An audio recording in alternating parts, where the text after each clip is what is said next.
All right, here we are. We're getting ready to start. Yeah, we're getting ready to start the Elite Eight here. And we've got the thing that I find interesting, which is kind of rare for these events, really, is out of the 8 matchups in the Elite Eight, you really only had 2 upsets, right? Risto, who was an 8th seed, but that's going to a 9 seed. So that isn't a real big upset, right? An 8 and a 9 seed, and then you have Casey Contos. That's a big upset. A 12 over a 5 is a good win. Everything else was pretty much to form. One of the interesting things that just blows my mind is, if you think of who won that round, clearly Jazz dominated, right? No question. But the guy he skied against Is had the second best score of the round, and probably the second best skiing.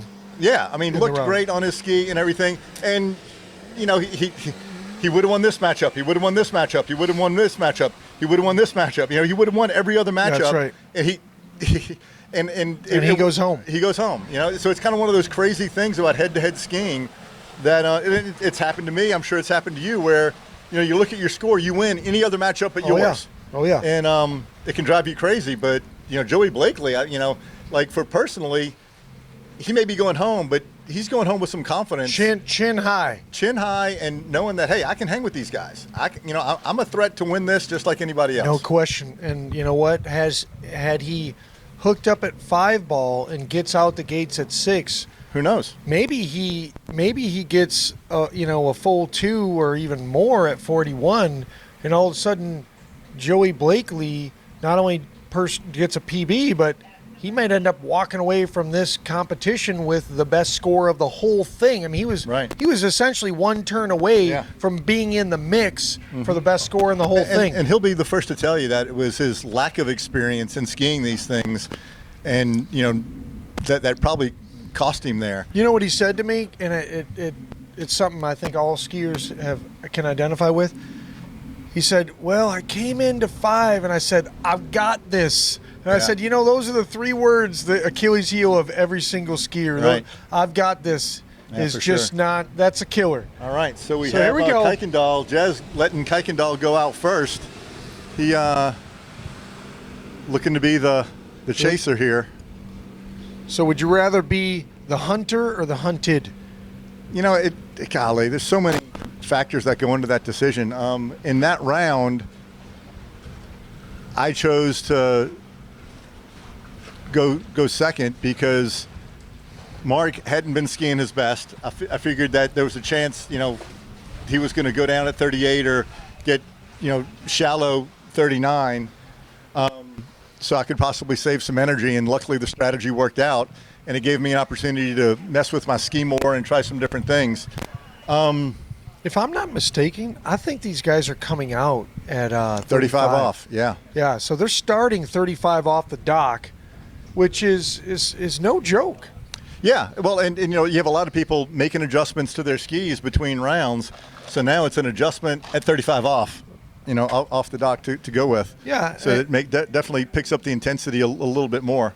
Sure, and at 35 off, we've all seen some of the best men's master skiers in the world miss 35 off in big events. I can think of a bunch of instances where some of the best guys have missed 35 in a big event. So it's not a gimme. I mean, if you look at the water, there's tiny, tiny little white caps. I mean, I know it's not blowing heavy, but on white this caps end, may be an exaggeration. Well, I mean, in other words, you can see the texture sparkle. to the water here. You can see the sparkle is my point. Come on, let's back down the white caps here. You're making it sound like it's. No, I'm not. I just mean you can see the that's sparkle. a nice it's headwind. rolling over. It's a nice little headwind. It's probably a 7 to 8 mile an hour headwind. Yeah, it's a perfect little headwind for 39 off. Well, here we go, Jeremy Newby-Richie, the man who the last 3 times he's touched the handle, he's run 39. So here we go. I mean, he's really getting dialed in. Look at him. He's getting stronger and stronger, more confident as he goes. The line is tight. The ski is creating really good direction and angle. I mean, moving his through tip the buoy. Coming up. His tip is coming through. It's out in front of him, and it goes right into the acceleration phase. The only time the tip moves is when he goes to load the ski, and it's because it's moving out. from underneath him. He's skiing really well right now. He really is. He has that ski dialed in. He didn't fly from Gatwick Airport in London Right. to, give it a college effort. He came here, I think in his mind, he thinks if he goes here and it comes here and skis the way he knows how to ski, he's going to win this thing. That's what he thinks, I'm sure. I'm sure. I mean, and it's true, right? I mean, it is true. If he skis his best, he's gonna be in contention for sure. No it's going to take question. a great effort by someone else to knock him out. Now he skied great at Swiss last year, and just kind of had one of those fluke rounds that we were talking about where he missed a 32 or a 35 or something and went down kind of funny. And Next round, I mean, it's runs just crazy. 39. Yeah. Who ended up winning that last Swiss event? West number 3. I did by a miracle, thanks There you go. a Ben gift Favre by getting it done. The postman delivering. TJ gave me a gift. Okay, 38 coming back. I got really lucky. We got Kykendall coming back. Jeff 38. Gilbert in the red boat. Kykendall. Listen for that signature Kykendall grunt. There Heard it it. is. Oh, He's he looking pounds good. that 2-ball. Look at that. Nice. Oh, his ski three. looks the best it's looked all weekend That was long. a great looking 4, 5. Oh, little on the tail, but he pulls all the way to it and gets out the gates. Far and 6 away. ball at 38, no problem. Far and away his best pass of the weekend, I think. He had it was a little bit. I don't know if he got a little into safety mode at 5 and 6. Yeah. Oh, but he was so it far ahead. started out phenomenally. He was more in sync with his ski, and his tip was moving through than any other set. And I'm pretty sure he and Dave Miller made a little adjustment between rounds. And that to me is like, okay, if he runs 38 like that, we know he can run 39. He's going to have a little bit of a headwind. He could be the one that pops one out there. I was talking to Todd, and he talked about the confidence of when he's coming in to one ball is to ski with a little less margin. Don't pull so long. Trust that you're going to get out there, right, and do just enough so that you're able to keep the line tight, keep the ski moving through. I think when people get amped up in a tournament, especially if they have some nerves, their tendency, I think, is to do, in my opinion, it's a tendency to do 2 things. Number 1, pull long. Number 2, way too much tail riding, skiing. Is the 2 things people do when they get tense or nervous. Tentative. Yeah. I mean, put the ski in the water and don't pull longer than you need to. That's confident skiing, right? Yeah. I mean, you got to be strong. You got to be confident. Jez drifted in a little bit there. Whew. He's really dialed in. That 2.4 is money. Well, look at that. He's and getting even stronger. that 3-ball, look at this. I mean, he's Great not messing extension. around. I mean, this is a guy that dialed can in. run 39 on command. So he just mows down the tail 38. Yeah. Just mows it down. That was strong. But I wouldn't be surprised to see Kykendall get down this pass after what I saw on that 38. Yeah, it was nice. And he's got the perfect little headwind. Just a little 7-8 mile an hour Right. headwind to just keep the ski tracking and Tighten kind up of the biting. line. Yeah, tighten up the line. It's not enough of a headwind where if you turn hard, you're going to be wondering if the ski stays in the water or if you're going to bite and kiss the front of the ski and go out the front. It's nothing like that. But it's enough wind to where you definitely, you overload a buoy, you come out there, it's going to help slow you down a little bit. If you overpull, it's going to help slow you down. So I mean, this is what you want. Ideal, nice, right? Yeah, nice little. Everybody headwind. wants to set up a nice little headwind 39, and here we've got it. We're down to, we've got the number 1 seed versus the number now 8 seed, right? Originally number 9 seed. He was originally 9, but he beat 8, so we got number 1 versus number 8. And here we are now. The blue boat. It's a 6.2 Nautique is waiting. Got Newby-Richie behind it. But the red boat is making its way towards the course with Todd Kykendall behind it. Jeff Gilbert driving. This really is 39. pay attention to this pull out and turn in here if he can get turned in early enough.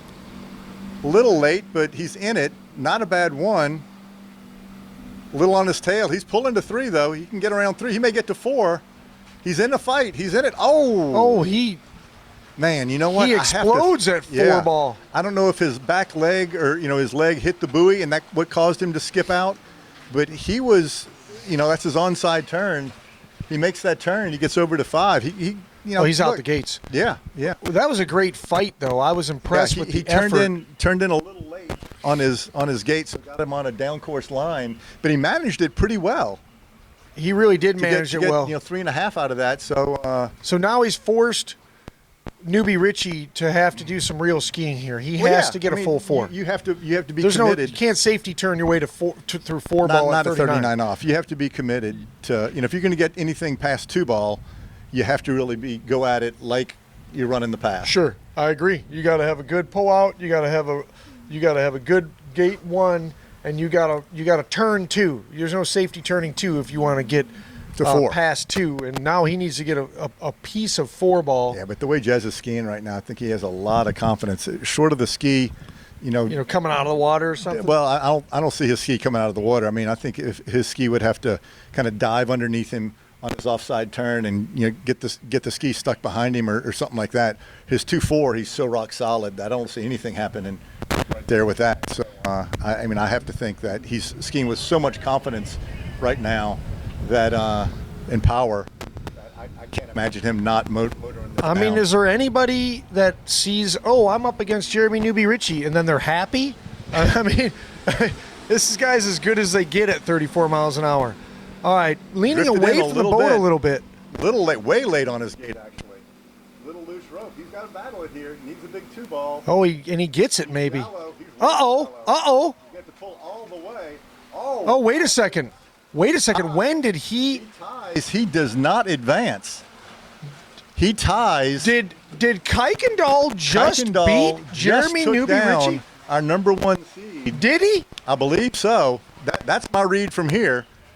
They can't give him 4 because he let go of the handle. No, at best it's a 3.5. At best it's a 3.5.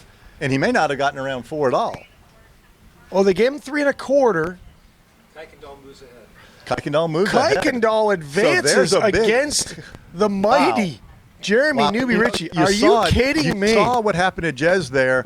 He turned in late at 1 ball. You called it even he right was when it on a happening. shallow line. He had to hesitate out of 1. He was down course line, and he didn't get the 2.4 hookup. And then, it caught him before he knew it. Would you go so? Give the viewers and even me some advice. Is the earlier you can pull in, is it the better? The earlier you can pull in, the earlier you can make your turn in.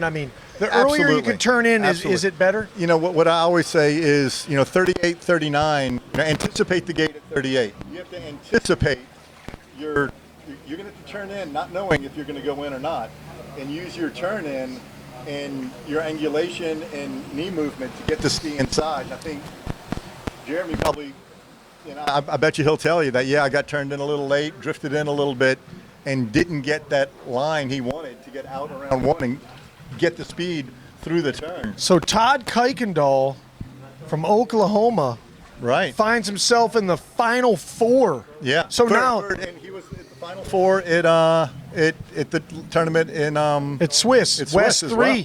So here we are now, being in 4th place. He's now in the money.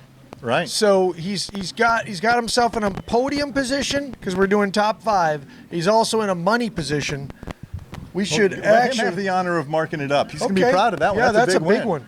And that's a huge win. How many times can anybody at this site say to themselves, I know you're one of them, but not many people could say, I've beat Jeremy Newby-Richie in a head-to-head cash prize men's masters event. How many people can say that they've beaten him? No, that's probably less than a handful. I'm going to say on this site, it's probably not more than maybe 2 people. Yeah, maybe. It's you and Kykendall that I can think of on the site that have beaten him. I don't know if I've ever maybe beaten Miller's beaten him. Yeah. Well, yeah, you beat him at Swiss. You won. Yeah, but I didn't ski against him. Oh, but you know what I mean. But Yeah. To go ski against him and beat him, you're right. That way, I've beaten him before in events, but head to head, that's a tough out. Oh, he's a tough out. Here we go. We got Miller. Cat-like reflexes. Miller's ski is looking better here. He made an adjustment? Yeah, what did he do? He shallowed up his tip. The ski was getting stuck underneath him a little bit, and he shallowed up the tip, took a little tip pressure out to try to keep the tip of the ski moving through the turn. One of the things I noticed with his skiing with that adjustment was he's not getting broken to where he's looking like he's sitting in a chair coming out at 135. That ski is out in front of him. The tip has come through. It didn't stop underneath him, and then the rope catching him. The tip's out in front of him, so it goes and he can sit back on it instead of it being underneath him and it crushing him. So you're saying, for the viewers, what you're saying is that his fin was a little too long, and he made it shorter. He took some tip out. I think he said he took 0.003, which is the thickness of a hair. To allow, which is incredible, just right? mind-boggling, isn't it? So he took 3 thou out to allow the tip of the ski to move through a little up easier and keep moving through instead of diving in underneath him and catching him short. And that'll sort of put you in that, break you and put you in a chair, right? Right. Nobody wants to be in that position. We're gonna let Kykendall do it, man. Let Todd, come on over for an interview. So we got Todd Kykendall coming over here. He dethrones one of the best 34-mile-an-hour skiers ever in Jeremy Newby-Richie. I mean, I just want to get the first reaction. First off, let's get mark it off here, and write your name. You're the only one that can. You're the only one that can spell your last name here without us having to look. So that's good. So look, you run 3.5. You're sitting in the water. I know from where you were, you're like kind of pissed because the difference between 3.5 and 4 is big, right? So walk me through that, and then seeing Jez with his start. What you thought? Oh, we have Mike Robinson on the water real quick. Let's get through Mike. 35 off. Big 1 ball. Better 2. He calms it down at 3, but it has a little tip rise. Nice 4. He's getting calmer, but yet still has the tip rise.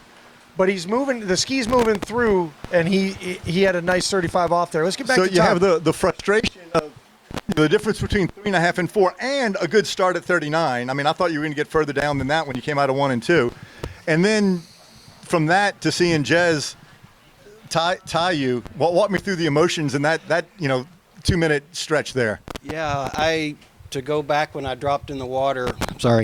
When I got in the water for the very first of the set, you're trying not to think forward. You're wanting to think of one buoy at my wife always says, one buoy at a time, Todd.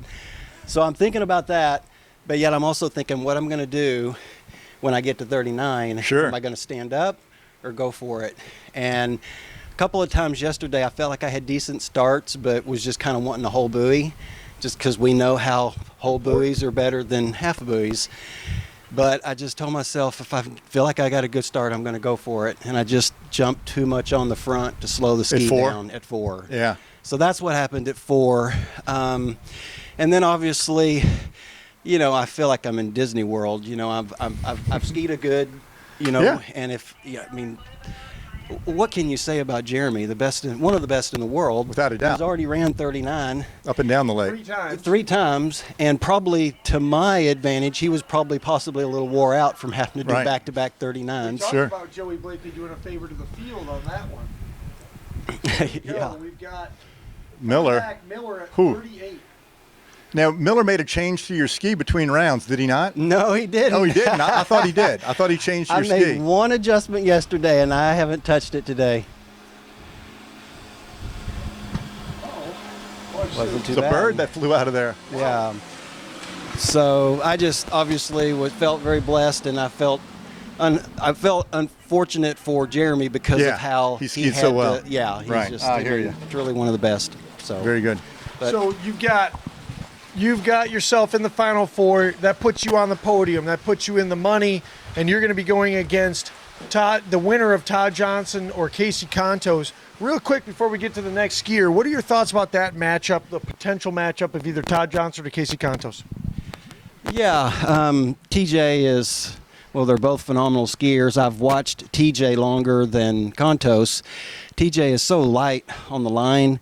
He allows his ski to finish with soft knees, so if he does overturn, he's able to take the hit, and he's able to ride the line to the next buoy. And that's what we saw him do almost yesterday, running 39. Just, what was it, 2-ball that was just incredible, but he just stayed on the line and kept going. I mean, Todd Johnson, 2010, 35-plus world champion. This is a guy that we've seen him run 39 so well and so many times. He's a great skier, a great competitor. But Casey Conto's very dynamic, young, strong.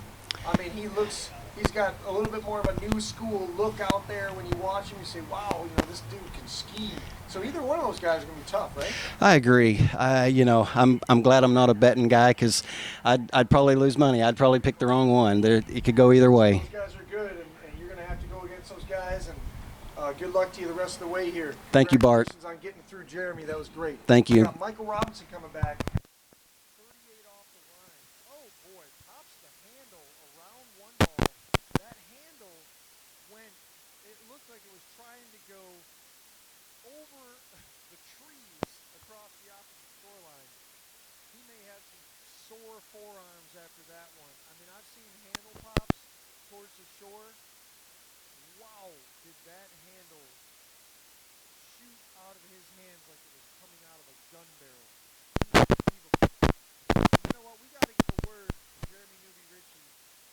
And one thing I would say, Jeremy, is that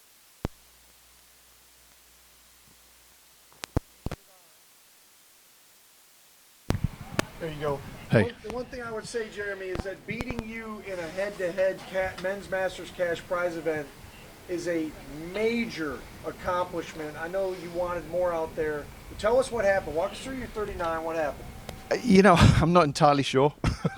I'll tell you what Ben said. Okay. So Ben said he thought you turned in a little late, and that when you got to one ball, you kind of started in a down course, path, and it was going to be a tough one to recover from. But Yeah, I think the ski did get stuck under me. Yeah. I wasn't 100% where I wanted to be on the gate turn in, and as I turned in, I thought, I wanted to turn in early, and I thought, am I going to miss the gate? So I just backed off, and I think that meant that the ski got stuck under me, which gave me a long turn at one, and I thought I'd pick it back up.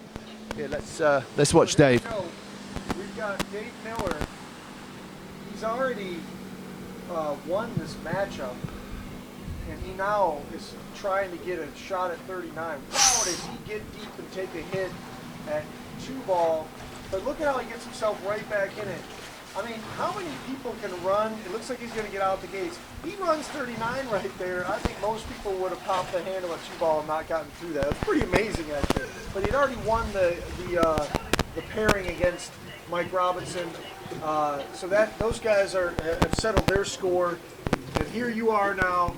You were the number 1 seed. You deserve to be number 1 seed. You showed why you were the number 1 seed. But you never know what's going to happen in these head-to-heads, and you get beat by a great, very capable skier in Todd Kykendall. Again, let's get back to this 39 and your thoughts on this. Yeah, there's no easy rounds. There's no easy rounds in this competition. It's, you can be incredible in one round, and so what? You got to back it up and do it in every round. And unfortunately in that round I just came up a bit short. The ski got stuck underneath me, as I said, and gave me a long turn at 1. I thought I'd recovered enough at 2, but into 3 again the ski got stuck underneath me, so I just didn't get as much advantage as I needed, and here's the thing, you still got around 4-ball at 39. And it wasn't enough. I mean, talk about stiff competition. Yeah, I mean that's really interesting because often. Oh, here comes Dave. Let's watch Dave come in. He's going to take a shot at 41. He thinks this what's going to take, so he wants to get a piece of, just get a piece of this gate and feel it. There he gets one buoy at 41. Yeah, rarely these matchups are broken by a draw or, such a. I guess that wasn't a draw because I think that I was scored a quarter rather than a half. But yeah, I mean, it was close. And just today, I didn't quite have enough in the tank, you know, on that pass. So what was it that made you decide to go out second? Nothing really. I'd been skiing really well behind the blue boat. I mean, they're both fantastic boats, you know, and I was kind of creature of habit, I suppose, and decided to stick with that. I know some of the guys really like going out first all the time. Force the second skier to beat them, get us at least a quarter buoy better. Yeah, I kind of like it. You know, I'm not necessarily so wedded to that. I think there's a lot of times where you can put pressure on the first guy, and maybe on occasion you can get to perhaps run a pass less.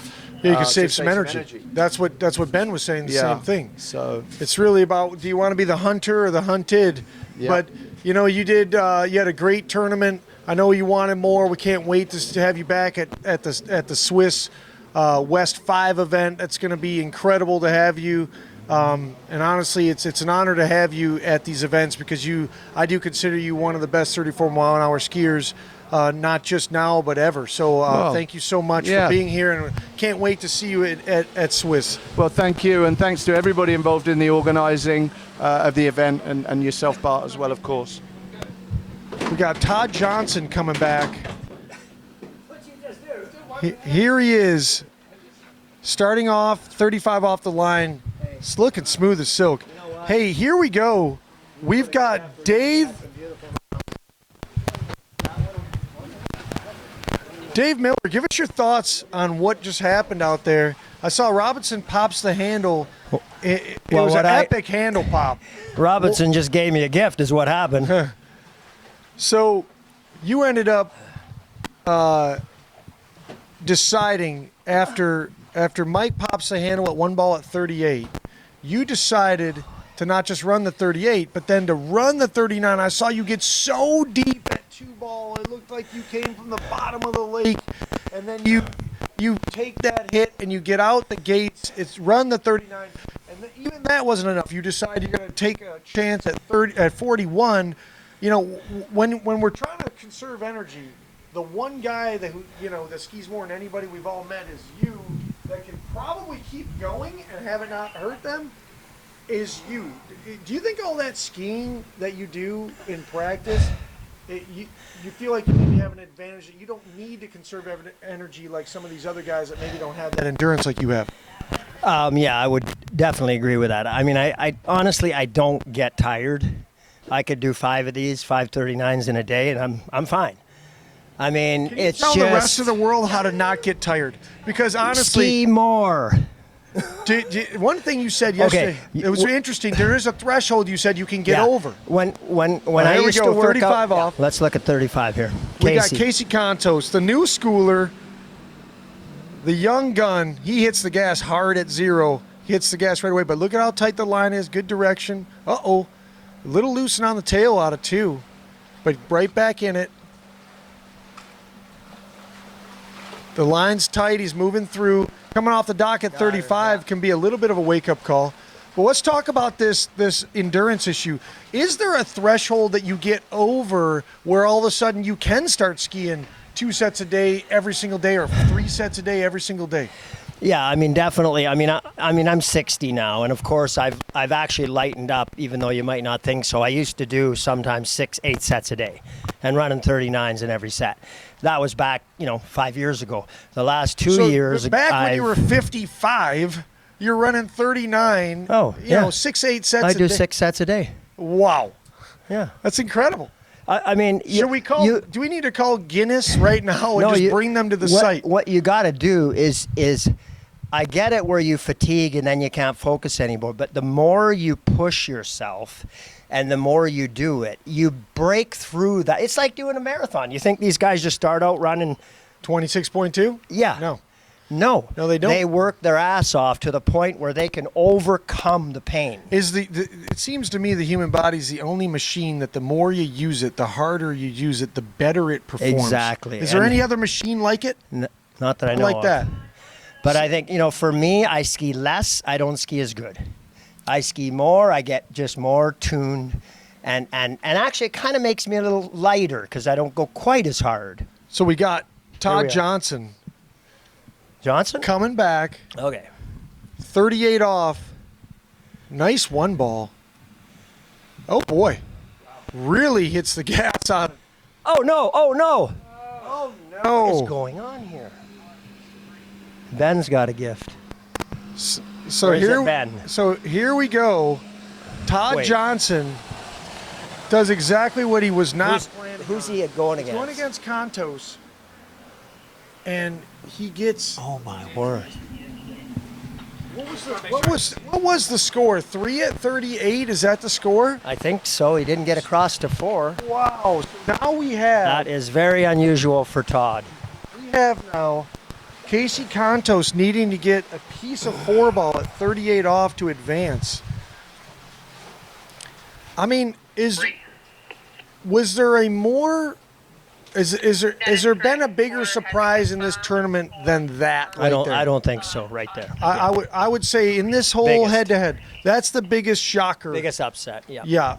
Now he hasn't won it yet. You got to ski, and sometimes you feel like, oh wow, this is such a great opportunity. He And may you be blow- down there and you blow it. freaking out, You're like this is too good of an opportunity. Yeah.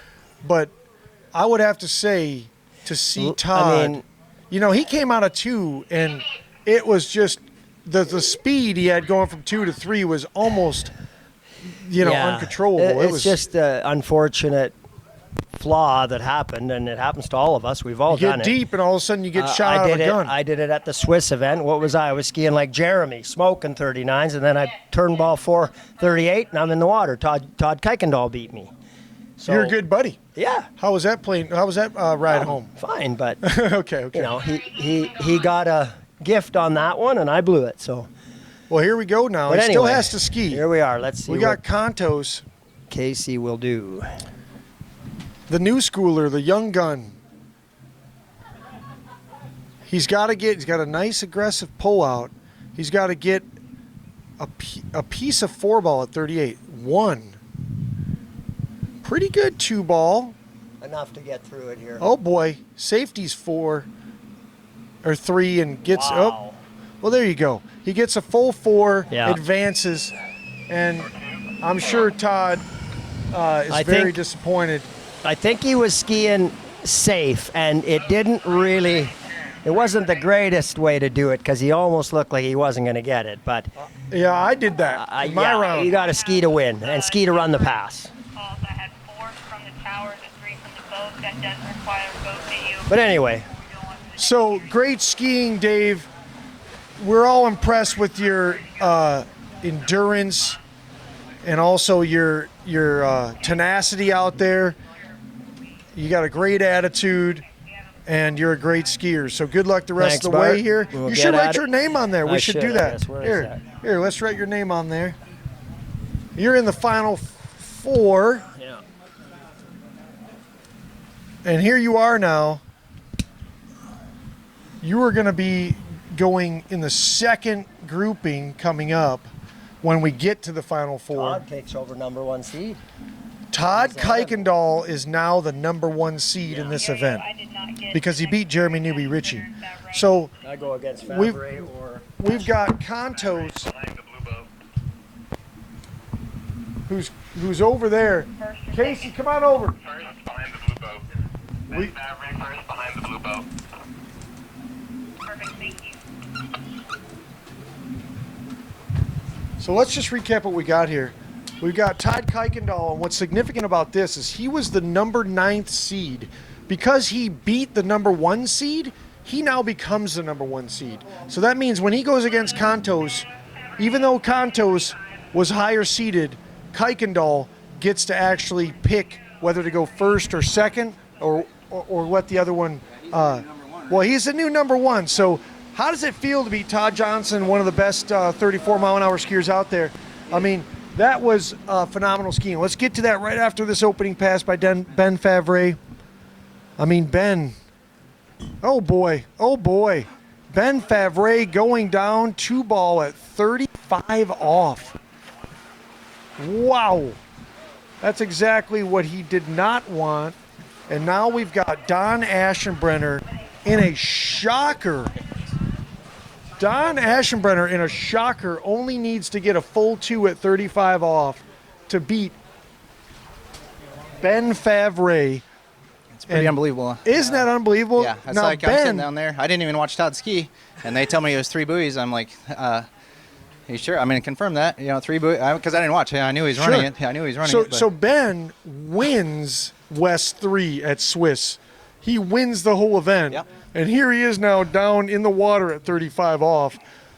We actually have talked about on the mic some of the best 34-mile-an-hour, men's master skiers out there in the world who get deep 41, missing 35 off.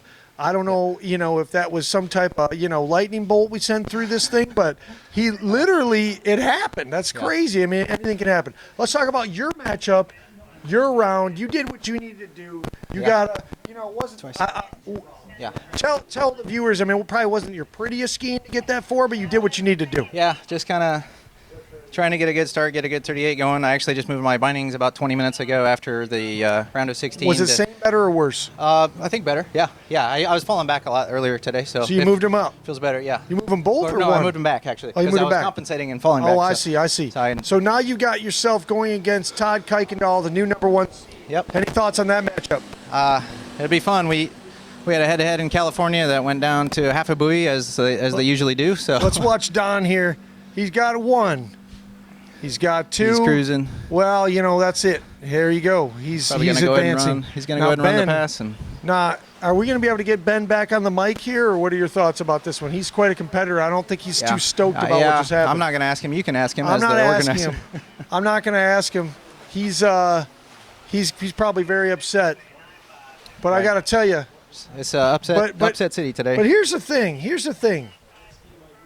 Don Aschenbrenner, let's say they both go out there and they ski phenomenally.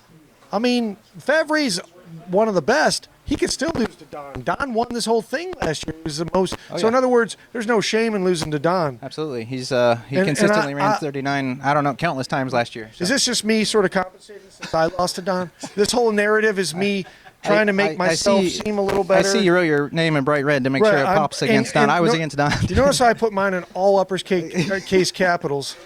And yours, by the way. Deservedly. Yeah, so those are, there you go. So we got, so I mean, but look, no shame in losing to Don. He was the champion of West 3, the most recent event that we've had. Yeah, 3 different winners, 3 events and 3 different winners, and we had 2 of them go head-to-head earlier with Mark and Favre lost to Don, who's the back-to-back-to-back national champion in men's 4. Not many people have won it 3 years in a row. Right. I think you can count them on a few fingers. Yeah. So there you go. Favre does not advance. Don moves on. And then we now have our final 4. Don's going to go ahead and take his 38 because he's coming back to the dock anyway, so see what he can do. He's my age. He should run. He's cruising. So no problem. And look at that tight line right out the gates. Gotta conserve energy. Great skiing. But he decides. Don's moving on, cruising 38. He's gonna hang on. He decides to hold on to the handle. He's taking 39. He decides to hold on to the handle. He's gonna let Miller show him up. They got that final 4 coming up. Hey Mike, come on over. Tell us about your forearms. Mike is not in the mood yet. We'll see if we can get him in the mood. That was one of the most epic handle pops I've ever seen in my life. No exaggeration. The handle came out of your hands like it was being shot out of a gun. And if it wasn't attached to the pylon, the handle would have went over those trees. So I know that's not what you wanted, but great event, Mike. We're looking forward to an interview. All right, here we go. Don deciding to take the headwind 39. Yeah, if you can call it that. That's headwind in name only. We don't. There's no wind to speak of out here. But. So what would be the the acronym for that? Is that like a Hino or what is that? You know, there was Rhino and then Yeah, what it's is just headwind in name only? Yeah. It's a Wino. Just a sparrow's fart, as Seth called it last year. It's not. He's Well, barely moving that flag. That's a Bama thing. Those guys, they have weird sayings there. It's roll tie, which nobody knows what that means. It's sparrow's fart, nobody knows what that means. Okay, all right, here we go. Don perfect. at 39. He's already won the matchup, and he Perfect wants to see what he conditions. can do here because he knows it's going to take 39. But look at this. Oh, that was a massive 2-ball. And he. A mental game here. We Oh saw wow. Don Dave decides. ran it a few minutes ago. Oh, he gets Don gets he gets 5, but that's still great skiing. We have to get Ben Favre. You know what? Thank Casey. Already changed his clothes real Ca- fast. Appreciate it. Casey, Thank you, sir. great job. Moving on. Let's get the thoughts from the legend Ben Favre. I was not positive I was going to be able to get you back on the mic. I mean, I know you're a good sport, but I also consider you to be a fierce competitor, and I could tell that was like legions away from where you wanted it to end up. What happened? Yeah, that's a first. I'd never missed 35 in one of these tournaments. Didn't you and I just have a conversation about like some of the best missing 35? I didn't we probably even think about shouldn't have had that conversation. Right. No, I was looking at the scores everybody else was running and how I felt on my ski. And you made an adjustment. I made, a lot of adjustments. Probably, I moved my bindings, adjusted the fin, sanded an edge, and probably did a little too much, and came out of one okay. How And do you unsand the edge? I just sharpened it back up. I see. But was just trying to get to where the ski. I They're had not a snow 2-4 skis, turn. We don't normally just tune the bevels. I haven't had a 2-4 turn all weekend. I know to have a chance to beat Dave Miller or to run 39, I need to have a 2-4 turn, and I just didn't like how I was feeling, and it was kind of an all or nothing strategy, right? Like Sure. Either I'm going to win, and I Do you think that you I would could have? rather I would rather go for it, and if it works, great. If it doesn't, no big deal. Then get third or fourth. I understand. So right? your goal is like Ricky Bobby. If you're not first, you're last. Yeah, I mean, I want to put myself, at least from a skiing perspective, put myself in a position so where I think, okay, I can be competitive. I can win. And do you think that the way you were skiing before, the scores you had, the performances you had, No. the setup you had, Yeah. was that going to be enough to win? No. So you knew it wasn't going to work, and so rather than just ride it out and maybe get second or third, you decide, you know what, I'm here to win, and if I'd rather go down early than not give it a shot to try to win. Right, and that's the chance you take, right? I mean, I don't know what happened there, but the ski just went, dropped in. But I've never sanded a bevel on a water ski in my life. What do you say to the viewers about whether that's a good idea or not? well, apparently that was a bad idea, right? No, I mean, look. You've made it work, I'm sure, before. You wouldn't have tried. Yeah, no, But that's that's highly advanced. I was running all my passes on my offside. I had no onside. In fact, I'd come to my onside and I felt like I was on black ice. I didn't know where the tip was going to come through. To get it to turn, I had to move way onto my front foot, and it wasn't natural. Everything over there was just like searching for something. So I went shallower to see if I moved the ski away from me. I rounded the bevel to see if that will help the tip stay in. And I think between the two, when I put the ski out there, it just went. So the tip went in, but a lot further than you were. Yeah. Yeah. And a lot quicker than I anticipated. Whereas before, it wouldn't go in, and it would just go straight down the lake unless I really drove it in. Then it was good. But, look, Don's been skiing good. When we were talking about that, we were saying, even if you guys both skied, really super well and ran 39, Don could have still won. I mean, he won this the last year. Well, look, I figured to be able to, I saw how Don was skiing. I knew I was going to have to get down 39. Like 3 wasn't going to do it. And I felt like I was kind of maxed out at 3, 4. If things really went well the way it was set up, I could run it. I ran it in practice, but I didn't like the way it was skiing. So that's kind of just a all or nothing strategy that sometimes it works out, sometimes it doesn't. Well, what I'm impressed with, I would be more upset if I wouldn't, sure. If I was skiing good and just made a stupid mistake, or if I hadn't made a change and the same thing happened, I'd be kicking myself and I'd be pissed off because I didn't try to do something. 4 right there, I still would have lost. It's the same net result. So at least I tried to give myself a chance. That's admirable, and it just shows what a fierce competitor you are. Also, the fact that you're explaining what you did to your ski and then the cause and effect of that just shows how much command you have over ski setup and what happens when you make a change to either your fin or your boots, or in your case, you took it to a whole nother level and adjusted the bevels. So here we are now. That's kind of one of those rounds where I wish I had a 32 start instead of a 35 start. But last year at Swiss, I changed skis altogether and went out on mat ski, and it worked out. So here we are now. Same idea. I could have fallen at 35 then. So here we are now. We are in the final 4. This is the.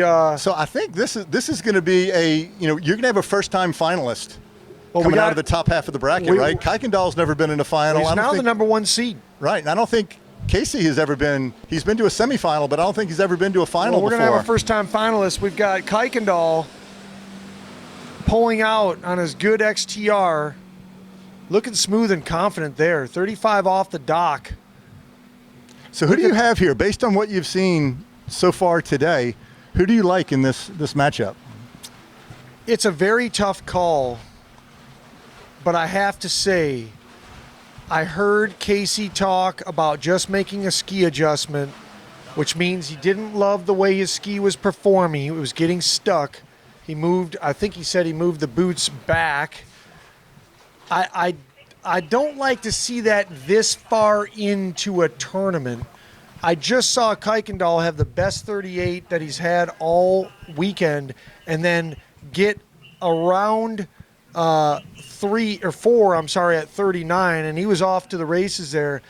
I think between these two, I gotta go with Kykendall. Yeah, I'm liking. He's skiing with some confidence. I like the way he's moving on his ski. And Casey's a great dude, and he's a great skier. He's a fellow Bama guy. I mean, I hate not to pull for the Bama guy. We're talking about the here and now, right now. Right. I mean, now. I love the way that and we've seen him progress through the 2 rounds yesterday and then today. How he's getting more comfortable, skiing with more confidence, more assertiveness on his ski, and he's kind of doing a great job of, as he said, 1 buoy at a time. I would say all the time about keeping your mind where your feet are, and he's doing that really well right now. What I would say about Kykendall is, and I listened to his interview, I watched his facial expression, everything, he's just getting more and more confident. Yeah. So here we go. I remember, years ago skiing against Todd multiple times in first rounds and thinking, okay, this is an easy out, and now he's tough as nails. I mean, he's learned how to compete. Talk about someone who's developed their skills and knows how to ski in these events. He's really improved a lot. So Casey Contos, nice tight line out of 1, little tip rise at 2. Yeah. Let's see if he can fix it at 4. Pretty good. Young and strong. He did fix it at 4, and look at that. The ski is moving through. Yeah, is he strong? I mean, yeah. He's the young gun here at, I think, 38 years old. I was asking Robinson this: if you could pick one age and be that age forever, what would be the age? And he said, 38 sounds. It would be about perfect. Pretty good, right? Me personally, I skied my best between 35 and 39. Is when I skied the best I've ever skied in my life. Okay, so people have asked me the same question, and I'm going to take it beyond skiing. If I could be one age, I think you want to be worldly enough, have the knowledge enough to make good decisions, from the life lessons you've had, and then you've accomplished enough, maybe at work to get through it. I don't know, 40 is a good age, man. I mean, if I could just be 38, 40, those are ages that if you could lock that in, I mean, who wouldn't want to lock that in? I was, that late 30s, early 40s, I was skiing Is that back when you were playing men's masters basketball? Yeah, playing a lot of basketball. Was there any NBA Playing- players in the league that you were in? Oh yeah, Jason Williams, fun as hell to play with. Talks trash nonstop. He makes Dillinger look like a rookie. So you're playing basketball with NBA basketball Gilbert players Arenas, Martin around 40 Gortat. years old. That's no joke. Here we go. Vince Carter, some good players. Pulling out. Nice long pull We out. got- Good turn in. we got Man, I like the way he's riding. Kykendall, 38 off. 38 off. It's a very slight tail, but he's There's the grunting. grunt. I heard the grunt, and look at that aggressive 3-ball. Pulled it a little long into Little 4. long, but it looks like He's he might managing get it. Oh, he pulls all Oh, the way, no. and he almost He got goes pulled onto out. the shore. Wow. He was literally. You know who has to be 3 kicking the feet. Where's Joey Blakely? He is 3 feet away from kissing the shore right there. Where's Joey Blakely? Let me ask you a question. Ben, I need your expert opinion on this. How close was he to kissing the shore right there? Yeah, he was real close. I mean, he was That literally. was almost aerially. Oh, Into the boat ramp. oh my gosh. Yeah. You know, he But was. that he had that pass, and he pulled long. yeah, he pulled Was a it little to was long it to in- four? into That 4, he pulled long? and he had that pass, and that got him out of sync with the rope, and then the boat got him from Wow. But you know, this 4 isn't to over. 5, or 5 to 6. Contos. You know, Yeah. look at the last So look, round he look, won. look. Exactly. He barely Got around 4. around 4 at 38. Right. He And- now and- needs to run the pass. Right. Run you know, 38. hey, it's not. Run 38. It's get very to the easy for final. him. I'm sure he runs it 25 times in a row in Well, practice. but it just when got you're harder. here, It just got a lot harder because now it's to get to his first final. His first Like, final it means ever. more than it's ever meant. This 38 has Ever. more pressure on it than it's ever the in his money entire skiing career. Exactly. Here we go now. Can he do it when all the chips are on the table? Casey Contos, Good turn in. slight tail. Oh, very Little gentle hesitation. one ball. Little hesitation. Good 2 ball. But he has a oh boy. Oh, in 3 Oh, and boy. deep at 3. Needs a big 4. Gets the big 4. Around 5. Oh, lost the tail. And he doesn't Kykendall do it. And dances Kykendall through. advances. He needed to Oh run my 38 goodness! Look, Kykendall. no matter look, show a what. picture of Kykendall down there. Kykendall on He the was shore. posed up, hands above his head, Kykendall wins in into his most first final. the most surprising of ways. I mean, we've had Jeremy upsets. Newby-Richie and Joey Blakely have to be just shaking their heads like we dominated, and we. Are you kidding me? Oh my goodness! Wow. How unpredictable is this, right? Perfect conditions. I mean, these guys don't miss 38 off. Oh, that blew my mind. What are you talking about? That is crazy. Now, don't forget, he is now the #1 seed, okay? Right. Now, we've So got... we have a good matchup here. Both What these a guys- matchup. Yeah, good matchup. Oh, what drama. So, you know, on I the have to say, Kykendall goes the- from kissing the shore to kissing the at podium. least second base. Kissing the podium. He's got second place. These tournaments never cease to amaze me. Oh my I mean, gosh! Who would have? How do you go from kissing the shore to almost kissing the first place trophy and the big money prize? Just craziness. Wow! Just craziness. But you know what? You know, More drama if awaits you would have us. told me We need that you're only going to have to run 5 at 38 to get to the final, I would have said you're on crack.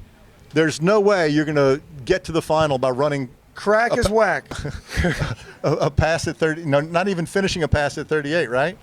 That just shows how unpredictable it is and how the pressure builds on these skiers. Like Casey, and the fatigue. the fatigue. You know, I'll tell you having to run 38 when all the chips are on the table is no joke. Yeah. So Well, here we go. Dave Miller pulling out. Miller. More drama awaits us. 35 off the line. I'll tell you the hardest round to ski in these events is the 3rd round. And the reason is the first 2, you probably had to run some buoys to get through. This one, you aren't in the final yet. You haven't gotten that adrenaline boost. So, But you're gassed. but you're tired. But skied 2 times you know yesterday, what 2 Miller times just today. said? You know what Miller just said when we interviewed him? He said, "I'm not tired." And then he said one thing further. He said, "I don't get tired." And then I said, please tell the audience how to never get tired, because that's got to be worth $1 trillion. Well, look, I mean, give me the number on. That's mental toughness, What's the right? code? He's not letting his mind. No, he says I don't beat get his tired. body. I right? don't get like, tired. Or if he is tired, He's 60. he's making a choice to ignore it. This is a guy that's 60 years old who just That's who just great mental uttered the toughness. words "I don't get tired." Here's Todd Kykendall. He goes from almost kissing the shore. So this is like instant replay, right? Wow. So Are you kidding me? You're on the shore. You're almost on the shore. Give me the first thinking, reaction. I'm out of it. What? First reaction. Give me it. What are you thinking? Thank the Lord. Oh my gosh. I just thought, oh I mean, God. you almost hit the. You almost kissed the shore. I mean, you Yeah. were going like this Yeah. on your way to the shore. Yeah. And how upset were you? Because you had that pass, right? And then you let yourself get pulled out a little bit from 5 to 6. A little long to 4, and that was a struggle from then on, eh? Yeah. All right, so here comes Don. Well, we can tell you're basically speechless about Congratulations on your first final, man. First final. Happy Good for you. job, my And man. look, talk about development. He made his first semifinal. Here's Don Aschenbrenner coming in, 35 off. Right, at Swiss. So made his first semifinal after having made 16s and 8s for years and years and years. Finally broke through, and now he's through to his first final. It just goes to show you that the perseverance, the work. He's The on a great experience. trajectory. Right. Well, He's on learning how he's to learning how to compete. Learning how to compete. We talked about learning to ski. Believing in himself. Well, what it takes to compete. Look, he didn't beat himself. He put a score out there. He put out a made score him- where it's like, you know what? You have to run 38 off in a tailwind when it's your 5th set, and you're gassed. And now there's nerves because now you've got a final on the line. There's money on the line. There's a worst case scenario second place trophy on the line. I bet you if we ask Casey how many times he's had to run 38 to get to a final, the answer is 0. 0. Right? I mean, he's 0. never been in that position before. No. That is a new experience that until you experience it, you don't know what you're thinking.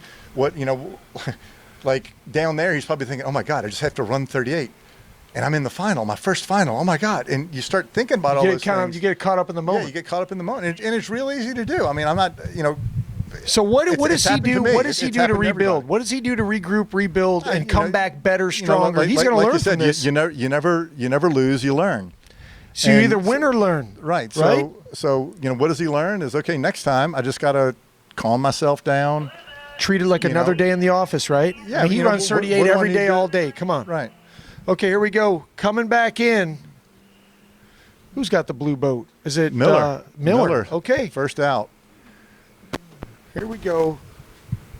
We've got, little hesitation there. He's got the tail 38. Although the wind is pretty much dead now. Yeah, wind's pretty calm. His ski looks so much better right now. He's skiing Coming really aggressively through. too, isn't he? Yeah. Look at that. Look at that turn. Early for 6 Looking ball. nice. Tight line Looking out, solid. out the Looking gates. solid. No That's his best problemo. 38 all weekend right there. Well, what does that tell you? Well, I mean, he's made the right adjustments. Before the ski was really jammed underneath him, and he made the right adjustments to get it to where now he's working with the boat. He's not fighting the boat. He's not fighting the ski, and he's getting better as he goes on. All right, and learning from each round and making the right moves. All right, so we got to hit this topic here because I can't let you out of this one. You put me on the spot. You asked me who was going to win between Kontos and Kykendall. We have to agree that you and I both picked the winner. But now I'm putting you on the spot. Who's winning? Dave Miller and Don Aschenbrenner. Let me answer after I see Don at 38. Okay. Because yesterday I saw you something. Need more data. Yeah. Yesterday I saw something on his 38s that was a little concerning. He was coming around, he was getting the load, and when he'd get the load, he'd kind of sit into a hole and then get slungshot out. And that And can then create havoc. Yeah, controlling that on the other side is really hard. And it happened out of, I can't remember if it was out of 2 into 3 or 3 into 4.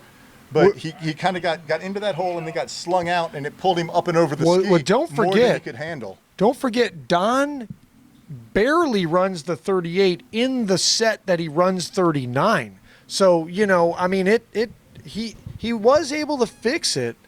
Let's see how he does here at 38. And he ran a real clean 38 against me. So here we go. Nice gate. There you go. Nice tight line.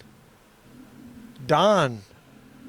Oh, it's Stroke City. See, that's his best pass I've seen him run this weekend. I mean, but look at how dialed he is. The line is so tight. That's beautiful. That was maybe the best 38 run all weekend, maybe, by anybody. I'd or at put it least up, as good. I'd put it up there. That was a great pass. Okay, so now you've got your data. Yeah, so okay, man, what is it now? You've got your data. Give it to me. You got the guy on Mount Rushmore's scrappy meter. They've carved him out right next to George Washington. He could be George Washington of the scrappy skiers. I predict they both run 39. The half buoy advantage ends up being the difference. The quarter buoy, really. The quarter buoy advantage that Miller has ends up being the difference. They is my both prediction. get one at 41, but it's just Miller make. But I think it's going to be. I have never seen Don get to 2 ball at 41. So if Miller gets to 2, I think he has it. If he only gets 1, then Don has to get a piece then Don of 2. has to get to 2, and I'm not sure he's So going to do that. you've given these guys the benefit of the doubt on 39. You're checking that box. Based on what I saw right there, I mean, Don's looking Don mighty looked strong. awesome, He's got a driver that he skis with all the time, so he's not thinking about the driver. Keith and Mike and Dave have skied together a lot this week. I got to. Here's the one thing gotta about pick Dave Miller. skiing. You want to know why? Why's that? Because Don told me I didn't just go for 2 against you. That's all I had at 39. So you think he's tired? He just could. He wasn't down He didn't get down the lake at 39. Right. So the and one it thing wasn't about, by design. The one thing, Miller skis so aggressive that every now and then he can kind of overbake the cake. Well, here he is, But 39. The ski, man. Oh man. Oh he's wow. Crushed him a little bit. But he takes the biggest hit He's in a fight. And he's Big back 4. in it. He comes from the bottom of the lake. Oh, 4.5. 4.5. But those hits. Who could take that load? Well, there's a couple things that happen there, right? He says he never gets tired. Does he ever get sore? Can he be sore? Of course. Look, part of that is fatigue. You can only take those hits so many times. It's like bench press, right? You can Eventually, somebody's got to pull that bar off your chest, or you're going to choke. Yeah, I mean, you're just and you take those big hits. And 2 things happen in there. One is it takes a lot of energy to ski that way. Sure. So you go down. So the course, now you have getting more less energy fatigue. the next set. Well, less energy, but you get further down the course, your heart rate's up, you're in stress panic mode, Sure. and you come to 5 and you're fast and you move too quick or whatever, or you don't have the balance because you're tired. I mean, I agree with you. It looked like he came from the bottom of the lake on 2 of those turns. Yeah, he's so 2-4. deep, then he's pulling so long into 4-ball. The only way for him to get out of that is to dunk his whole body again. It's just too much of an ask. Right. So It's now a big ask. now the question is, does Don have the mental toughness Well, to I got go to tell out you, and I run the 5 that he needs to run here?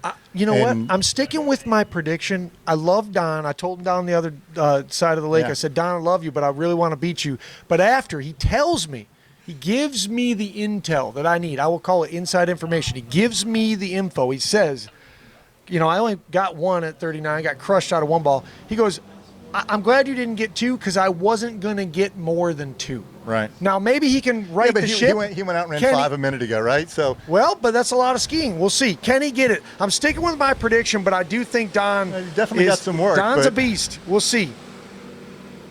Little late on his gate.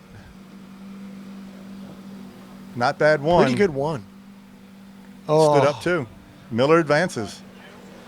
So that is what I'm talking about. Yeah, so we have 2 of the best friends, Kykendall and Miller, going against each other. And don't forget, at West 3 at Swiss,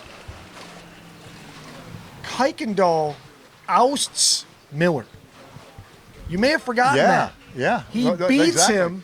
Miller misses 38 at Swiss after mowing down 39. Yeah, and then I went against Kykendall. Well, here they are now. This is now a rematch. Yeah, a rematch of the last tournament. But I always talk about, look, to win these things, you have to ski good, you have to get lucky, and you have to have some endurance. And, okay, so here's what we got next, though. We got to talk about this because these 2 aren't going against each other. We now have Contos against Don for 3rd place, and they've got to come off the dock, I believe, at 38. At 38 off. Right. 38 off the dock, right? I got to find out. Yeah, I think it is 38. In fact, I know it's 38. I think we're doing 38 off the dot here, right? Yes, that is correct. 38 off the dot for Don and Casey. Don and Casey will go out first. Don has the higher speed. He has the first option.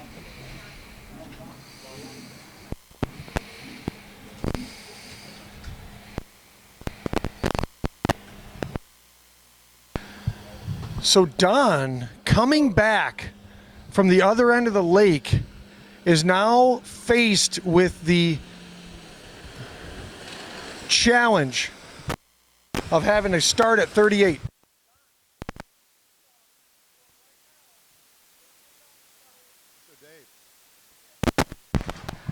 You Here's Don you down got in the through. You water. survive in advance. I did.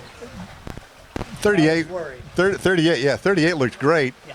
39. Big hit out of 2. Big hit out of 4. Yeah. What were you? I mean, that was a fight.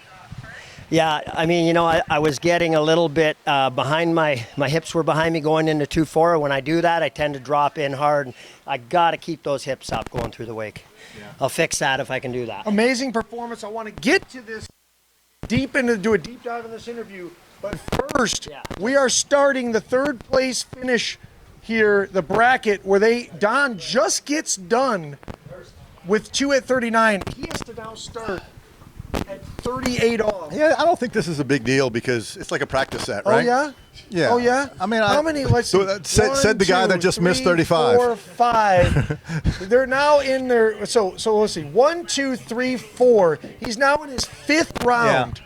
But I don't think it's an issue. My bet is he strokes this. He just ran that last 38 like butter. We got Don is probably angry, right? I imagine he has a bit of red ass. He's Yeah. mad. He's mad. Casey. Now. Casey had to run 30. That's a big difference, right? Casey died right now. Casey's going to be Tough to beat. pissed So off. here we go. We've got 2 guys starting off the dock at 38 off. Now, yeah. Then we've that's got always the cool. epic rematch from Swiss. Right. Of Miller looking for Kykendall and revenge. Miller. It's when you put 2 good friends against each other in competition, I think y'all are things rooming at can this tournament, get right? uncomfortable. Don't Yeah. talk about Swiss. We don't want to repeat that. All right, here we go. Don coming in 38 off. This is for 3rd place. He's going first, so the 2nd place person has to beat him. He is exhausted, out. but he's going. This is his 5th set. Here he goes. Oh, big. Oh, great 5-ball, and out the gates at 38. Gets her done. So now he has forced. So, Casey. y'all probably know the number. In all the tournaments you've seen, how many times have y'all gone head-to-head? At least 3. Right? This is the 2nd time in the finals. We actually at Peru. Yeah. We were Okay. 1 and 2, yes. Yeah. So I think there's been 4 times probably. Right on. I know you and I have skied against each other a lot. And then So Dave Miller and Todd Kykendall, 2 of the best of friends, are going against each other in the final for the glory. They're both on the podium already. They're both in the money already. We do have the little extra rub associated with this being a rematch from Swiss. Really, this is, and then they got to ride. They got to ride home together. It's my turn. It's my turn. So you guys have to ride. You have to ride together. No, we don't. You have to ride. You got to ride home together. Tell me, who's it going to be a longer ride for? Todd. Well, that's confidence for you. Todd, since you took down Jez, you're the number 1 seed now. You get to decide whether to go first or second. Right, ties don't count now. You're That's actually right. That's right. Well, but look, it's he a still gets to pick psychological his driver, component. or you still, or your driver. He can going pick the first boat, or second. though. What are you going to do? Jeff. You're taking Jeff. Good. Why? I've skied better behind him. Okay. Riding the horse that got you here. Here we go. Here's All right, Casey here's Contos, Casey. 38 off. He's got to run this because Don gets through it, even though Don looked a little tired, but he did it. Casey. Looking good. Here you go. Casey's wishing he had this. So, one can we a little while agree ago. that Casey wishes he lot would of have red had ash this right type now. of skiing the last round, right? Yeah. But that, Well, here- that shows you what nerves does to you, right? Yeah, it does show you that. That competitive I mean, who environment. doesn't have a better shot on a mulligan? You know what I mean? So here we go. They're both through 38 off the dock. Now, whoever. All right, you two go get ready, man. Rip it up. Have All right, fun. we're looking forward to it. Do well. Good job, guys, and looking forward to it. Miller's drinking Red Bull like it's damn water. He's had I 17 thought he of said those he never today. gets tired. Is that the reason? Yeah. Maybe that's an advertisement for Red Bull. All right, so here we go. They're coming back at 39. Contos and Don for third place. It actually does make a I still pretty can't big get over the difference. fact that the second best score of the morning is Joey Blakely. Blakely? It's still Isn't Joey that Blakely. crazy? So who Unbelievable. was the first seed between Don and Contos? Don. It was Don, right? So Don. we put him up here. And Contos is down there. So Contos and Don have to come back at 39 off. With a tailwind. And now actually the wind is picking up. I mean, this is getting to be somewhat significant. Back into the course at -39 neutral. 39 coming back. We've got Don You know, if Aschenbrenner. Don runs this, he's going to be double pissed. Can you imagine? Don hitting the gas. Pretty good Better one. start. Oh, Off the handle no, early. one and oh, a half man. at 39. So now Contos needing to get Two ball. just Two. a full Yeah. two to secure third place at Right. West number 4 at Lake 38 in Tallahassee, Florida. Yep. It does make a difference because, I mean, let's be honest. We do have a 5-place podium, but does anybody think of podium as being more than first, second, and third? I mean, come on. No. No, of course they don't. So here we go. Contos needs a full 2 at 39 to get on what we would call the legit podium. Yeah. And actually, The Olympic podium, right? Gold, silver, bronze. yeah, there's no 5th, 6th, all that, you know, at in the Olympics. It's gold, silver, bronze. So Oh, here we man. go. We got Contos needing a full 2 to get on the legit podium, increase his purse money, and probably make himself feel quite a bit better after not being able to run that 38 to secure the final. Yeah. But that's still going to sting, you think? I promise you, He will not sleep tonight. because without of thinking that. about that? Oh. How long is it going to take for him to forget about the fact that he just needed to run 38 to get in the final? I don't know his personality well enough, but I can tell you, for me, I still have nightmares about tournaments where So in your mind, you never get over it. You basically just build on it. it hurts. You build it. You hurts. use it I as mean, look, rocket fuel. Those are the things that you learn from and that teach you lessons. You either win and or you don't want learn, that feeling right? again. All right, here we go. Contos hits the gas hard out of 0. Pretty good one. He'll get his 2. And there it is. Gets a full 2. And then squeaks around 3 just for completeness sake. Yeah. All right. Gets a So 2.5. Casey gets Third third place place for Casey finisher, Casey Contos. That's pretty big, though. Pretty big. And he looks pumped, to be honest with you. I'm sure he'd rather be third than fourth. It's a big deal. It's a big difference. Roll and Tide. It's a big deal. So these guys are doing their roll tide thing that we've already decided is sort of unknowable what that means. Other than, I guess it means Alabama rolls over their opponents. But here we go. Contos third place officially. We got to confirm the sure path is good. The judges have spoken. It's now a final score. Contos third and West 4, Lake 38. Now we get down to the final. It's a 35 off start. And it doesn't, the only thing that mattered in terms of who goes first or second, because Kykendall is a higher seed, is picking the boat and the driver. Yeah. And what did Kykendall decide? He said he's going with Jeff in the second position, which I like this because if Dave's going to make a mistake, it's going to be getting too aggressive, going for it. And, I promise you he's a little tired right now. He skied a lot.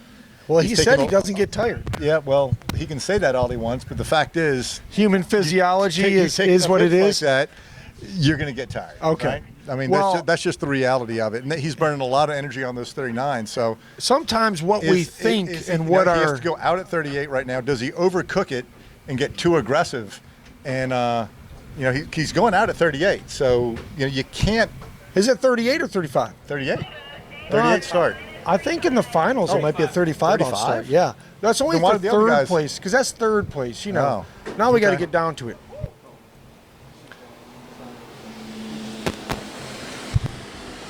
All right, here we go. 35 off start. Dave Miller. He does let go of the handle. He's got a little bit of a hybrid gait there. Nice one ball. Rocking to the tail a little bit, but still moving through. You see, I'm seeing signs of fatigue in his skiing right here that, it's still early in the year. So can we agree that thinking you're tired is different than actually being tired? Look, if you're mentally tough, you're never, you never want to let your mind tell your body, or tell your body tell your mind. You want to have that attitude of I'm strong, One of whatever. those guys that if his arm got stuck like in a It's only a a flesh cave, wound. well, no, he would like chew it off. You've heard this, right? Where my arm is stuck on a mountain, you're climbing, and the guy, you chew your arm off. Is he that type? I don't know if he's that type. I mean, that's hardcore, right? That's hardcore. But I mean, look, he's got a lot of fight in that dog, right? I mean, that's why he's on the Mount Rushmore, the Mount Rushmore of Scrappy. But I'm seeing That's signs. not easy to get on the Mount Rushmore of No, it's Scrappy. not. You have to. That's a lifelong body of work. Yeah. So I'm seeing signs of fatigue, but look, Todd showed a big sign of fatigue. What happened when he got pulled up there at 38? So When I asked, can he maintain when it? I asked Miller who was going to have a longer ride home, Yeah, he was quick with the Todd. He said Todd, and I looked over at Todd, and even though they're like best friends, he had to look like, "Let's go, buddy. Let's go."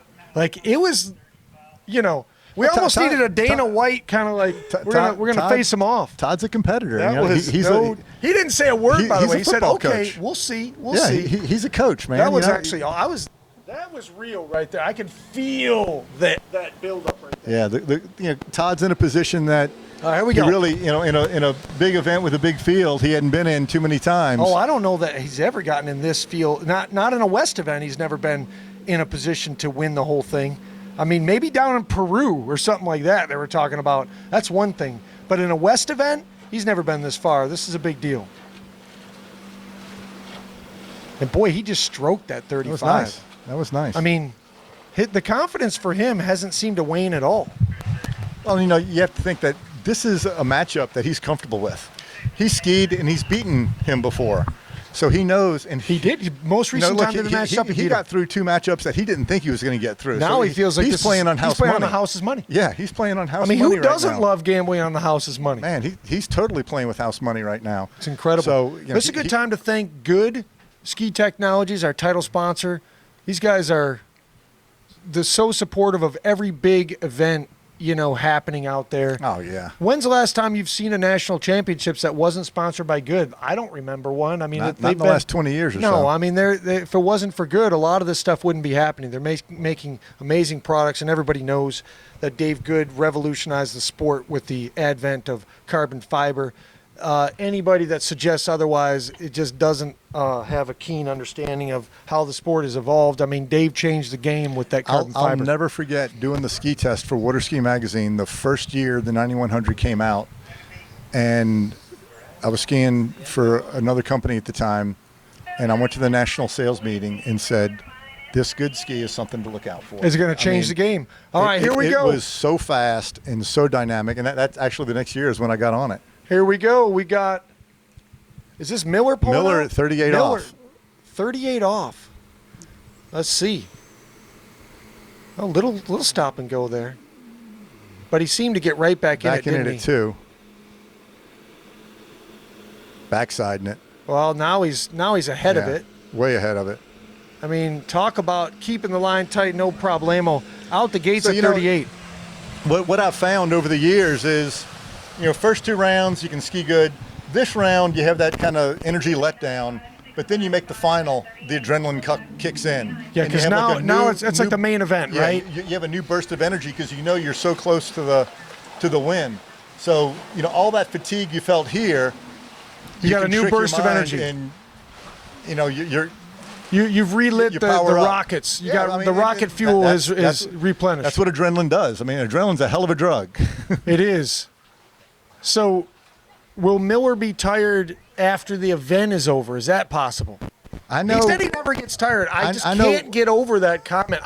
He's 60. Who Right. says things like I that? know- That was unbelievable. I know personally when I've skied in these things, I'll never forget the first one I skied in was in Ohio, and I made it to the final.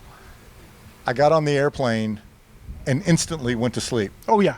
Just Once I was the adrenaline out. leaves you, skied 5 you're rounds. toast. I was totally gassed, and it took me a good week before I could ski again. I was just, that's just more skiing and more short rope skiing, right? Running 39s, 4 or 5 times, just takes a lot out of you. It takes a lot out of you. All right, so here we've got Todd Kykendall. That volume of passes, you're looking at. Don't forget about all his 16 practice sets. Yeah, He skied 17 or 19 16 sets. passes, 18 passes over 3 days is a lot of passes. Don't forget about the 19 sets since Tuesday. I mean, it's unbelievable. No, thank All you. right, here we go. We've got Kykendall. Tip came up. He's going to have to bust a move on this. Good two ball. He's back in it. There you Oh, go. we got a jump of the ski right there. Yeah, you saw that. Oh, he's right back in it. There Perfect he is. 5 He's ball. not letting himself get He's pulled not out that kissing time. the shore anymore. No, Look at that. All right. Pumping the fist. Wow. Here we go. He gives Miller a little spray there Oh, for good He measures. sprays his best friend. The nice guy, He sprays talking his trash. best friend. Kykendall may be Wait a talking trash second. down there. He's over here doing Bible verses, and now he's spraying his best friend. What is happening out there? I love it. Look at these guys. You know what? The title's on the line. Here it is, 39 The off. title is on the line. This is where these things are won or lost, Yeah, right? I mean, it a is. lot more of these things are lost. And how many? Let's than are face won. it. Let's face it. At their age, Miller seems to be getting younger every year. But at at this stage, how many times do you have a chance to win an event like this? It's not forever, right? I mean, Right. this is something they're thinking, man. I've got to bring this home. Yeah. I must do it. It gets you know. harder and harder for sure. I remember one of the first times I ever ran 38 in a tournament. I'm in the water, and I said to myself, today's my day. I wonder if one of them is sitting down there and saying, no matter Yeah. what, today is my day. I just It wonder. all goes to the mental toughness, right? If you're doubting yourself, if you don't think you can do it, you can't. If you think you can, you have a shot. Well, here we go, Dave Miller. We're going to find out. Dave He's got Miller. a tiny, slight little headwind, not much. 39. He pulls out. He's laser focused, too. Look at him. Long pull out. Pretty good gait. Oh, boy. And he ends up with 2 Wow. at 39 off. Can Todd Kykendall... So Kykendall's heart rate just went through the roof. Whatever it was, the door doubled it. is He doubled it. open. The door is open. Open?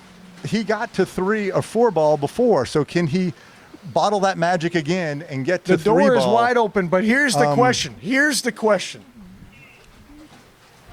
Did the trap door open? Because the door's open, but is it a trap door? Because Yeah. you can't just You ski. you can't baby it. To baby it and get And around. No. that's You the got to ski experience. for real. Look, I'm telling you, that right there The door is open, but is it the is trap fatigue. Fatigue is what we Oh. saw on David Miller right The there. guy- You saw the way he got door? The pulled man that out never at gets one. tired, the Yeah, skiing tells to a different me- story, right? To me, that's a fatigue, Dave Miller fatigue issue. Right. Not that he isn't in shape and stuff, but I think all those passes caught up with him there, and that's It's a why cumulative effect. Yeah, but before he was pulling out and managing that, and that time he got pulled in. Well, how many instead of being able to passes fight it. we see even going back to yesterday where he's sitting in a chair from 1 to Right. 2, from 3 to 4. He's sitting in Yeah. a chair, but he pulls it off no problem because he's got the gas in the tank to do Right. that. He made the Right. ski adjustments and he started looking a lot Yeah. better. So let's but talk that about takes something out of Kykendall. you. I mean, Kykendall, I oh guarantee my his gosh. heart rate, like Whatever it was, look, it's double, right? he knows that he has a shot. To win the whole thing. To win the whole You saw thing. the look in his His eyes. first win. He had he Right. actually, it looked like he burned a hole through I thought- Miller yeah. when he said Yeah, and that he maybe- was going to have the long Right, ride so home. let's watch it. This see. is going to be good. Let's see. It all starts. Can he get turned No, in can- early? Can he do and it? in position. Nice turn, pull he's, out. He's confident. Turned in a little late. No. Oh! Oh. Wait a second. Miller wins. Wait a second. Miller Inside. wins. Wait. One. Yeah. He gave it to him. Oh, Miller, it's an official 1 at my 39, and Dave Miller gets the vindication that he predicted. Yeah. It wasn't. And you know what? It started. Todd turned in a little late for his gate there and didn't get where he wanted. You know, he said that Kykendall was going to have a long ride home. Right. It just got longer. But boy, did he make it longer. It just got longer. I think Kykendall, Kykendall lives west of here in Oklahoma. Should he go the other way around? Yeah, I mean, right, that's right. going to be wow. Oh, man. Wow. Goodness I love gracious. them. I love them It was both. fun. And what a great event. But, Job well done, my man. Well done. so fun. Miller wins West 4. All right. At Lake 38, June 25th and 6th, Miller brings home the gold in unexpected fashion with a score of only 2 at 39. But you know what? That's all it took. Let's get him up here. Unbelievable. Unbelievable. He's staying in the water that he could not have given a bigger gift. So I asked the question. Favre says the door is open, and what I said was the trap door open? And it turns out it wasn't just the door being open, it was the trap door being opened. Now listen, I got to get your first reaction. You know, what's the score you wanted, of course. But here we are now. You said he was going to have a longer ride home. We didn't know it was going to be that long. What happened out there? Well, I didn't get a great gate and got on the tail out of 1, and it was like, well, I got to get down here and get at least 2 or I'm done, like for sure. I thought with 2, well, at least he's going to try for 3, and that might, throw a wrench into his plan a little bit. Well, I have to say, Thanks. when I heard Favre, he was a great, and Todd Kykendall can be so proud of his effort. He had a great event. You did vindicate yourself from getting beat by him last time at West number 3. But when Favre said the door was open, I asked the question. I said, is the door open or is the trap door open? Yeah. Because the thing about getting 2 is all you got to think, safety. Yeah. No. You got to ski it. And you put him in a position where he had to ski it. And you know what? Everyone's had a long day, very tough. Tired. And congratulations to you. Amazing. Thanks, Bart. I mean, the whole event from I started out on a rough ride, in the prelims. It was not feeling good, but I tuned the ski through the event, and I think I got it working better. And you're on what ski? XTR. A good XTR. 66 XTR carbon core, yes. So, amazing performance. Let's get Todd up We here. got to get Todd Kykendall up here. I know it wasn't what he wanted, but there's no shame in losing to Dave Miller, and there's also no shame in getting second place in one of the strongest fields, I the gave men's it to you masters guys. fields in the world this year. I mean, Yeah, hey, thanks. Good driving, Jeff. Excellent. You and Keith both felt so great. Yep. So thank you so much to our 2 drivers, the 2 primary drivers of the event, who stayed in the saddle the whole time. Jeff Gilbert, Keith Albritton, phenomenal performances by both of them. I want to comment on both of their drivings because, I'd bet you 90% of events we go in, everybody has a favorite driver. I honestly believe these 2 drivers were both 100%. So, when we were standing there, Ben Favre said the door was open, and I said, was the door open or is the trap door open? Because that is a toughie when you have to get more than 2. You got to ski it. You can't safety anything. Your performance was amazing. You still ended up in second place in one of the strongest men's masters fields in the world this year. But give us your thoughts. What is going through your mind? What happened?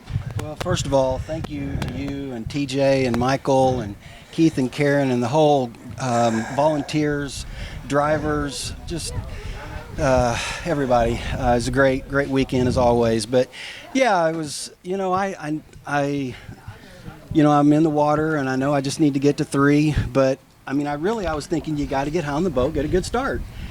So I got high on the boat, good start. I just backed off at 1, just trying to make sure I got to 3. And you can't back off at 39. You can't do that. You got to ski it. But you had a phenomenal event. You went from almost kissing the shore to kissing the second place trophy and the money in this event. And that's an awesome performance. You can definitely be proud of what you did. And you certainly can't be, upset with losing to Dave Miller. There's no shame in ever losing to Dave Miller, one of the best 34-mile-an-hour skiers ever. And so you guys both had a great event. I know you did beat him at West 3 at Swiss. You can't win them all. You did get into the final. Are you happy with that performance? I know you wanted more, but what about where you ended up? Oh, absolutely. I'm ecstatic. Very, very thankful. The first goal for me when I come to these is I want to run 38 every time, and I want to get into the top 16. Those are my 2 goals. After that, it's kind of just icing on the cake. And that is one cool thing about the West format that Mark Shaw and I started out together, which is we try to make the head-to-head bigger so that everybody can get a chance to see what it's like to compete one-on-one. It's a totally different feeling, isn't it? It is. Yeah, I mean, there's definitely pressure. I remember my very first international tournament. It was Peru Big Dog against Miller, and he beat me in the finals. But just to hear USA chants and just that whole international flair was really, really cool. How do you feel about the head-to-head events, Dave? Oh, I love them. I mean, there's no comparison. I mean, I would go to this over our nationals any day of the week. I just would. It's way more fun. And there's more competition. It's actually harder. And I feel like, anyway, no, I don't want to say anything. So there's a big difference between a tournament and a competition. Yeah. And this gives you not just one competition, but every round is a new competition. So it's like you're going to so think about it like this. When you go to nationals, it's a 1-round event, right? And then that's what decides it. But this is a 1-round event, but every single round is a new 1-round event. Talk about competition, right? I mean, head-to-heads are where it's at. Yeah, and like why isn't the rest of the water ski community doing more head-to-head? Well, and like we were saying earlier, I think it was Joey that ran 5 at 39, and he was not best score of the whole tournament. Second best score. Well, not second, but a high score of the head-to-head, and he's done. But he had a great score. He did. It's just who you're matched up against at the moment and who skis the best, and that's what's so fun about it. Yeah, it's not just a straight up, down the line like pro events. That's kind of how they do most. I personally think this is way better. I agree. I do. I wish the pros who we all know they're way better than us men's masters guys, but I think that they would be well served to get into these head-to-heads more because the public can certainly tell who wins or loses, right? It's fun to watch somebody win or lose. A webcast is better for this type of event. Yeah. So Can I put a plug in here for Sure. the Swiss tournament coming up? Absolutely. In October, we go to Swiss. October And 15th, 16th. There you go. You just never know. I'm proof of that. You just never know. You just gotta come and show up, and you never know what can happen. So, you guys that don't think you're good enough to ski in these things, don't think that. Come and you never know till you come and play. And so it's and you it's learn a great ton, event. right? Yeah. And it's also there's such a great group of people. You have so much fun. The camaraderie is great. We have a really beautiful, happy hour and banquet, and everybody has such a great time in each other's company, learning and talking about skiing. Every person here has so much to offer when it comes to technique, ski design, setup, everything like that. We all have different opinions about everything, and you can learn a lot, even if you are like a one, even if you're a one at 38 kind of guy, you still belong here, right? Would you agree with that? Absolutely. I think people think they have to be running 38 all the time, but you just never know. Plus, if you want to, you got to walk before you run. If you want to ever get to that point where you can run 38 every time, you got to show up and compete and build on this, right? Look at it this way, Bart. Guys go to, 4-round, 6-round ski tournaments just for scores. They can come to this, do a couple practice sets Friday, couple prelim rounds Saturday, and for sure a head-to-head round. They For get sure, 5 head-to-head. For And- sure. Even if they're running 35 off only. And if they you still won, get if you won one round in this. Yeah. That means you got 4 record rounds of score. That's right. 4 So L. it's just a great tournament, even if you're not planning to win. Have fun. Yeah. Have fun. It's the Go most to the fun. tournament. Well, you guys Okay. did a great job. Quick picture. You guys did a Thanks, great Mark. job. Congratulations. We're going to do a ceremony now. Thank you.